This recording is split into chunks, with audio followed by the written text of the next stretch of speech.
So, back when I was fresh out of high school, I was done with my hometown. Like, done. I'd just gone through a messy breakup, and I was itching to start over somewhere new. My older sister lived in Oklahoma City at the time, and she said she could hook me up with a job.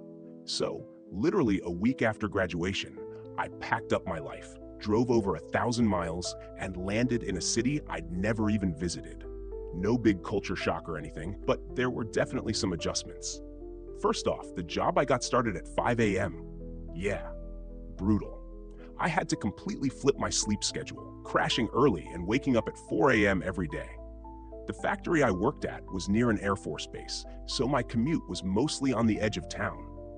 I'd drive through a few quiet neighborhoods, but a lot of it was just open fields with tall grass swaying in the wind.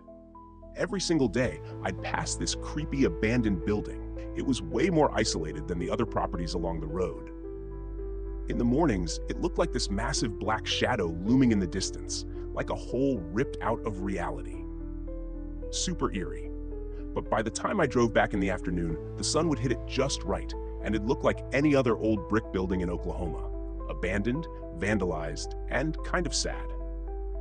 After a year of driving past it, I figured it used to be a school, or maybe an office building. I didn't think much of it beyond that. Now, while I was living in Oklahoma City, I made my first friend there. This guy named Steven. He worked at a movie rental place near my apartment. Since I was new in town and didn't know anyone, I spent a lot of weekends renting movies, and Steven was the one who always hooked me up. He was tall, kinda handsome, but super into weird stuff. Like, weird. He wanted to be a mortician and was even studying to become a certified embalmer. Dude had a dark sense of humor and loved pulling pranks, like pretending he had a pocket full of cadaver teeth. Yeah, he was that guy. Steven was obsessed with horror movies, ghost stories, and anything that could give you a good scare. Oklahoma might not be the oldest or most historic place, but it's got its fair share of allegedly haunted spots. Steven was always dragging me along on these late-night adventures to investigate creepy places, abandoned houses, old cemeteries, you name it. Most of the time, it was just us sneaking around with flashlights, trying not to get caught. One day, I got home from work and Steven was already waiting for me in my driveway. He was leaning against his car, smoking a cigarette in the Oklahoma humidity. As soon as I pulled in, he rushed over, all excited, talking a mile a minute before I could even roll my window down. "Dude, there's this place we have to check out," he said. I asked him what it was and he just goes, "I don't know, but I've always wanted to see it. It's just up the road." This was weird because we usually did our ghost hunting at night. But I went inside, changed out of my work clothes, and we hit the road. The drive felt familiar, and as we got closer, I realized where we were going. "Wait, seriously?" I said. "I drive past this place every day." Steven admitted he did too, and had always been curious about it. I asked why we were going in the middle of the day, and he pointed to a "for sale" sign near the driveway. "We can just say we're potential buyers," he said. Genius, right? No sneaking around, no flashlights, just two dudes checking out the property. We pulled in, parked, and tried to act casual. We weren't exactly dressed like millionaires, and my Toyota Matrix wasn't exactly screaming big investor energy. But hey, we were committed. The place was completely empty, no cars or people around, so we started exploring. The building was a total dump, but it was huge. We walked around the front yard first, commenting on the trees and looking for cameras. There weren't any, so we headed to the building itself. Up close, it was even creepier. The windows were all smashed out, and you could see inside to what looked like a war zone. The basement was destroyed, concrete shattered, dirt everywhere, evidence of a fire in one corner. And right in the middle of all that chaos, a single wooden chair with a white helium balloon tied to it, floating eerily in the air. Yeah, super creepy. We kept exploring and found a staircase leading to what must have been the main entrance. Above it, in faded letters, was the name of the place, St. Vincent's Home for Boys. That caught us off guard, but we figured it was just an old orphanage or something. Inside, the place was a nightmare.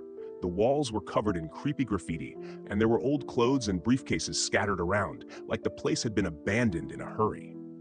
In one room, I found a desk with a locked drawer. I managed to pry it open and found medical records from like 70 years ago. Names, social security numbers, the whole deal. It was insane. The basement was even worse.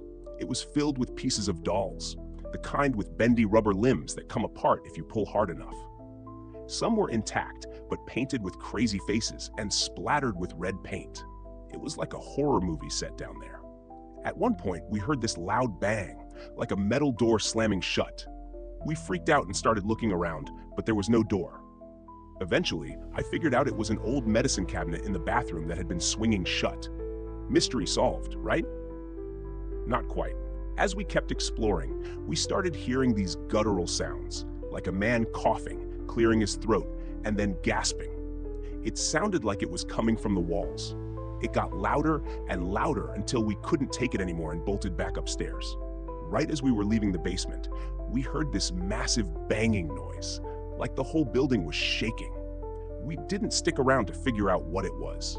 Back outside, everything was calm. No cops, no real estate agents, just us and the creepy building.